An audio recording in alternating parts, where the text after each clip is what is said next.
Hai anak-anak Tuhan yang terberkati, hari ini kita berjumpa dengan Ibu Maria untuk siswa kelas 3 ya, dalam pelajaran yang 10 tentang sakramen baptis.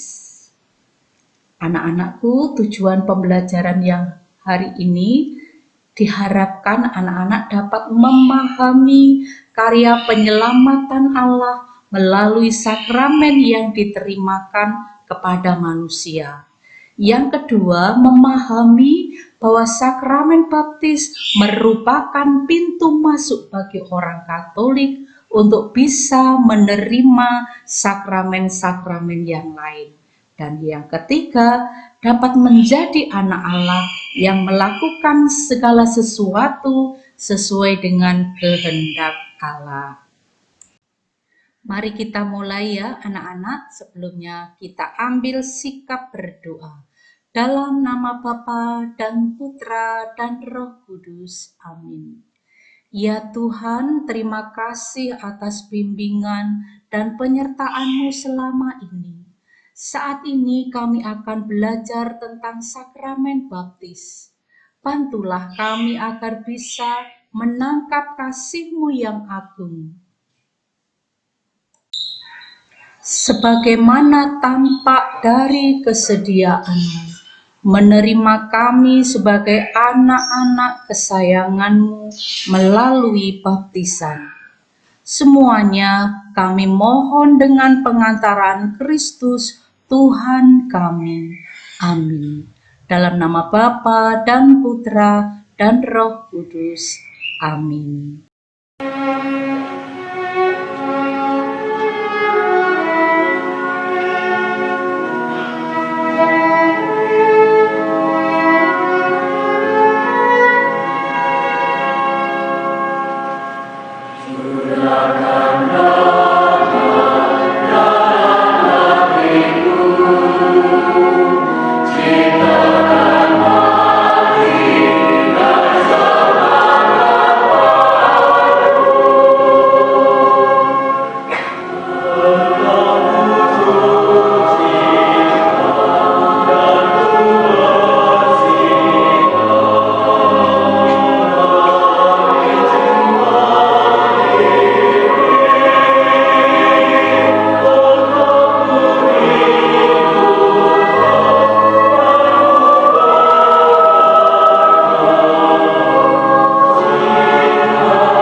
Datanglah seorang yang diutus Allah, namanya Yohanes. Tampillah Yohanes Pembaptis di padang gurun Yudea. Yohanes memakai jubah bulu unta dan ikat pinggang kulit, dan makanannya belalang dan madu hutan.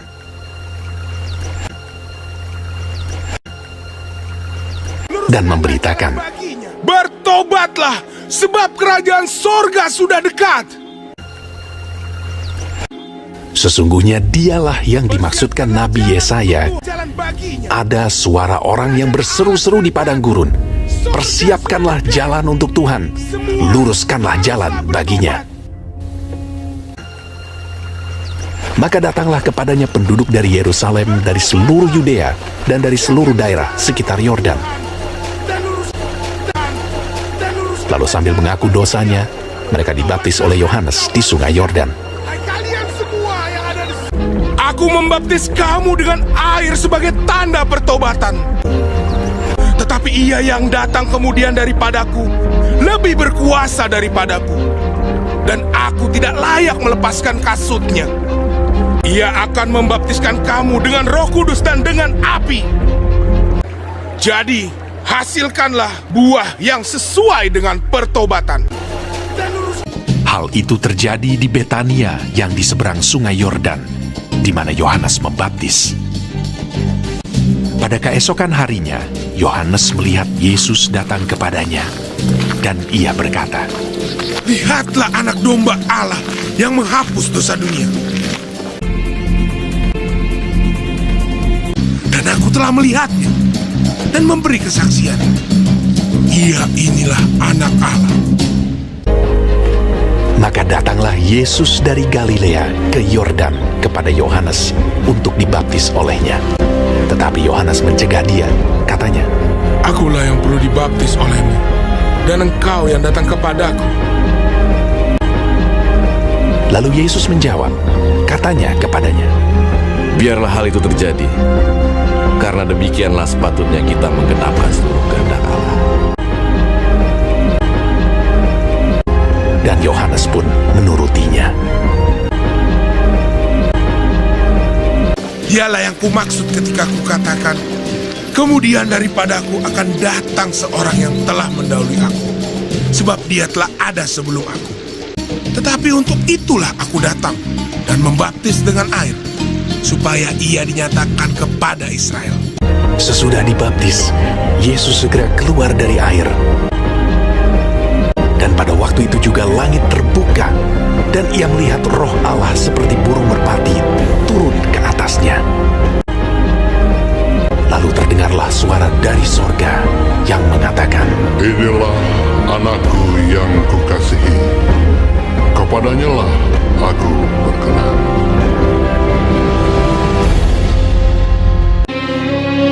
semua orang yang menerimanya diberinya kuasa supaya menjadi anak-anak Allah, yaitu mereka yang percaya dalam namanya. Sebab hukum Taurat diberikan oleh Musa, tetapi kasih karunia dan kebenaran datang oleh Yesus Kristus. Tidak seorang pun yang pernah melihat Allah, tetapi anak tunggal Allah yang ada di pangkuan Bapa, dialah yang menyatakannya. Anak-anak, kita sudah menyaksikan video pembaptisan Tuhan. Mari menjawab pertanyaan ini. Yang pertama, di mana Yesus dibaptis? Yang kedua, dari mana Yesus datang? Yang ketiga, siapa yang membaptis Yesus? 4. Apa yang terjadi setelah Yesus dibaptis? Anak-anak, apa kamu juga sudah dibaptis? Sakramen ialah tanda dan sarana Tuhan yang hadir untuk keselamatan manusia. Dalam gereja Katolik ada 7 sakramen ya anak-anakku. Yang pertama, baptis, kemudian sakramen tobat, Ekaristi, Krisma, Imamat, perkawinan, dan yang terakhir, sakramen pengurapan orang sakit. Jadi sakramen baptis, sakramen yang pertama sebagai pintu. Nah, setelah menerima sakramen baptis, baru boleh menerima yang lain. Anak-anak, apakah sakramen baptis itu? Sakramen baptis ialah sakramen yang pertama kali diterima sebagai anggota gereja. sakramen baptis juga bisa berarti tanda kehadiran Tuhan untuk membersihkan manusia dari dosa. Dan sakramen baptis itu ibarat pintu, ya anak-anak.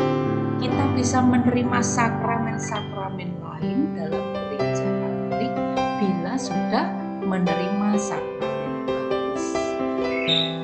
Ada macam-macam baptisan, baptisan bayi, baptisan anak, baptisan dewasa, baptisan darurat, baptisan rindu.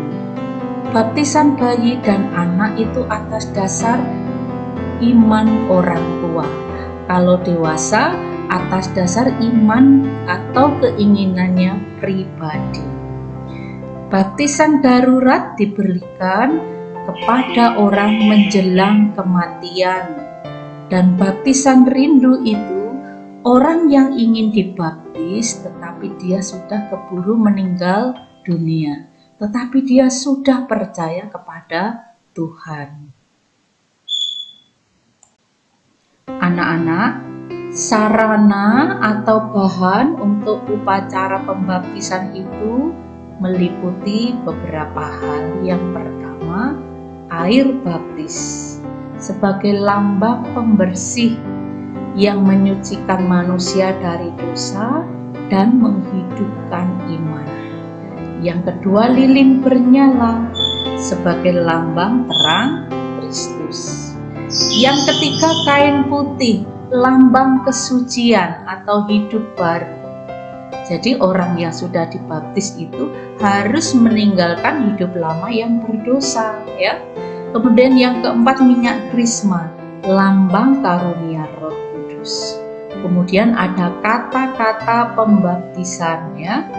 Aku membaptis kamu dalam nama Bapa dan Putra dan Roh Kudus. Dan yang terakhir, ya, harus ada nama baptis, yaitu nama yang diambil dari orang-orang kudus. Orang kudus itu santo dan santa. Anak-anak, kita sungguh bersyukur bila kita sudah menerima sakramen baptis. Karena sakramen baptis itu membawa kita menerima rahmat dari Tuhan. Yang pertama, dibersihkan dari dosa asal. Kemudian kita diangkat jadi anak-anak Allah. Kemudian menjadi anggota keluarga Allah dan menjadi anggota gereja. Sungguh karunia yang luar biasa, ya anak-anak, bagi kehidupan iman kita. Anak-anak, bagaimana kehidupan orang yang sudah dibaptis? Ya? Yang pertama, turut bertugas mewartakan Injil, ikut membangun dunia ini menjadi lebih baik. Yang kedua, hidup sesuai dengan ajaran Yesus, penuh kasih pada sesama, selalu jujur dan percaya pada Allah. Kemudian kita juga harus menghadiri perayaan Ekaristi di gereja, khususnya pada hari Minggu dan hari Raya. Dan yang terakhir,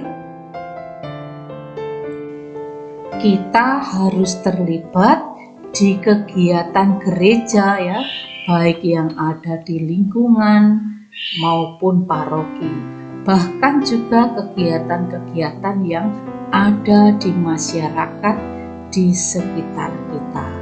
Jadi anak-anak, kita harus menjadi garam dan terang bagi sesama.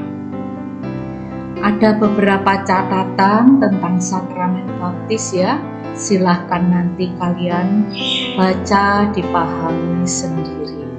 Semoga pembelajaran tentang sakramen baptis hari ini semakin membuat kita bangga bagi kita yang sudah dibaptis, karena Tuhan sudah memberikan keselamatan bagi kita dan juga dapat membawa kita untuk dekat dengan Tuhan. Mari anak-anak, kita akhiri pelajaran hari ini dengan berdoa. Dalam nama Bapa dan Putra dan Roh Kudus. Amin. Ya Tuhan Allah kami bersyukur karena Engkau telah mengangkat kami menjadi putra-putrimu melalui baptisan. Kuatkanlah kami agar mampu menjaga kesucian hidup kami melalui perbuatan dan perkataan. Berkatilah semua orang yang sudah berjasa membimbing kami dan memperkenalkan kami kepadamu. Amin. Dalam nama Bapa dan Putra dan Roh Kudus. Amin. Terima kasih anak-anak untuk kebersamaan hari ini. Tetap semangat belajar dari rumah, jaga kesehatan dan kebersihan. Tuhan memberkati kita. Amin.